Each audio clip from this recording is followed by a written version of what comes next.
പറഞ്ഞറിയിക്കാൻ കഴിയാത്തത്രയും സന്തോഷത്തിലാണ് കണ്ണാടിപ്പറമ്പ് വാരംകടവിലെ ഷെരീഫ് ഇപ്പോൾ. ഏറെ നീണ്ട ഒരു ദുരിതയാത്ര അവസാനിച്ചതിന്റെ ആശ്വാസമാണ് അയാൾക്കുള്ളത്. കാലുകൾക്ക് ചലനശേഷിയില്ലാത്ത ഷെരീഫിന് നേരത്തെ വീട്ടിൽ നിന്നും റോഡിലേക്ക് എത്താൻ 40ഓളം പടവുകൾ കയറണമായിരുന്നു. 7 മീറ്റർ താഴെയുള്ള വീട്ടിൽ നിന്നും ഉയരത്തിലുള്ള റോഡിലേക്ക് നീങ്ങിയും നിരങ്ങിയുമുള്ള ഷെരീഫിന്റെ കഠിനയാത്രയ്ക്കിപ്പോൾ നാട്ടുകാർ ചേർന്ന് വിരാമമിട്ടിരിക്കുകയാണ്.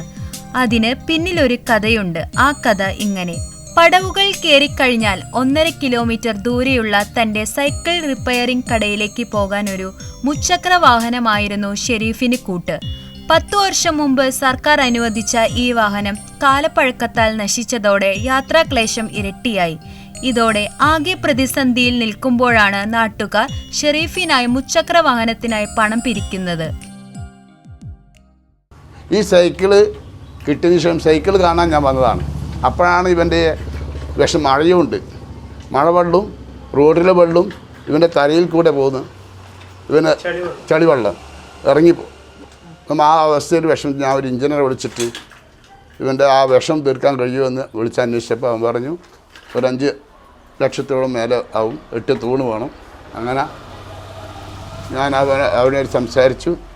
അവൻ പിന്നെ 2-3 മറ്റ് സാമൂഹ്യ പ്രവർത്തകർ, ജമാഅത്ത് കമ്മിറ്റി, അവരെല്ലാം ഈ പുറത്ത് മറ്റുള്ള അവരെല്ലാം കൂടി നമ്മളൊരു കമ്മിറ്റി ഉണ്ടാക്കി. അങ്ങനെ ആ 1,17,000 ഇപ്പം ഇവനിക്ക് സൈക്കിളിന് ഒരു പിരിച്ചത് കൊണ്ട് ഇവർക്ക് കൊടുത്തപ്പോൾ അവൻ പറഞ്ഞു വേണ്ട, ഞാൻ അധ്വാനിച്ച് ജീവിക്കുന്നതാണ്, സൈക്കിൾ എനിക്ക് കിട്ടിയെന്ന് പറഞ്ഞു. പിരിവ് 2 ലക്ഷത്തോട് അടുക്കുന്ന ഘട്ടത്തിലാണ് ദൈവവിളി പോലെ ഒരു പ്രവാസി വ്യവസായിയുടെ കോൾ ഷെരീഫിനെ തേടി എത്തുന്നത്. വണ്ടി വാങ്ങി നൽകാമെന്നായിരുന്നു ഓഫർ. ഇതോടെ പിരിച്ച പണം എന്ത് ചെയ്യണം എന്ന ചോദ്യത്തിന് അത് പാവങ്ങൾക്ക് നൽകൂ എന്നായിരുന്നു ഷെരീഫിന്റെ മറുപടി. എന്നാൽ പടവുകൾ കയറുന്ന ഷെരീഫിന്റെ കഷ്ടപ്പാട് ഇല്ലാതാക്കാനുള്ള തീരുമാനത്തിലേക്ക് സുമനസ്സുകൾ എത്തുകയായിരുന്നു. അങ്ങനെ ആ പൈസ കൂടി ഉപയോഗിച്ച് റോഡിൽ നിന്നും നേരെ വീടിന്റെ 1ാം നിലയിലേക്ക് എത്തുന്ന തരത്തിൽ ഒരു കോൺക്രീറ്റ് പാലം നിർമ്മിച്ചു. അതിനായി വീടിന്റെ പിൻഭാഗത്ത് വീടുകളിലേക്കുള്ള വഴി 4-5 മീറ്ററോളം ഷെരീഫിന്റെ വീടിനടുത്തേക്ക് നീട്ടിയെടുത്തു. പിന്നെയാണ് 4 മീറ്ററോളം നീളത്തിൽ 1ാം നിലയിലേക്ക് പാലം പണിതത്. വളരെ കഷ്ടതകളും കാര്യങ്ങളും ഉണ്ടെങ്കിൽ ഞാൻ ആരോടും അതൊന്നും പറയാറില്ല. ഇനി എനിക്ക് ഉദ്ദേശം എന്ന് വെച്ചാൽ ഇവിടെ ഒരു ചെറിയ പീഡിയ മുറി പോലത്തെ ആക്കി തന്നാൻ ആരെങ്കിലും ഇതാക്കുന്നുണ്ടെങ്കിൽ നമുക്ക് ഇവിടെ തന്നെ വാടക കൊടുക്കാണ്ട് ഇപ്പം ഇവിടെ തന്നെ എന്തെങ്കിലും ചെയ്യാമല്ലോ നമുക്ക് കയ്യിൽ നിന്ന്. അതാണ് എൻ്റെ ഉദ്ദേശമുള്ളൂ.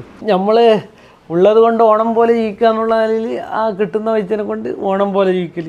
ആരോടും ഇതില്ല. ഞാൻ ജീവിതത്തിന് വേണ്ടി ഒരാളോടും ഇതുവരെ വാങ്ങിയിട്ടില്ല. ഇല്ല. എന്തെങ്കിലും ചെയ്തിട്ട് തന്നെ ജീവിക്കും. ജോലിക്കും മറ്റുമായി പുറത്തേക്കിറങ്ങാൻ ഷെരീഫിനിപ്പോൾ പടി കയറി പ്രയാസപ്പെടേണ്ട. അതോർക്കുമ്പോൾ തന്നെ സന്തോഷം എന്നാണ് ഷെരീഫ് പറയുന്നത്. ETV ഭാരത്, കണ്ണൂർ.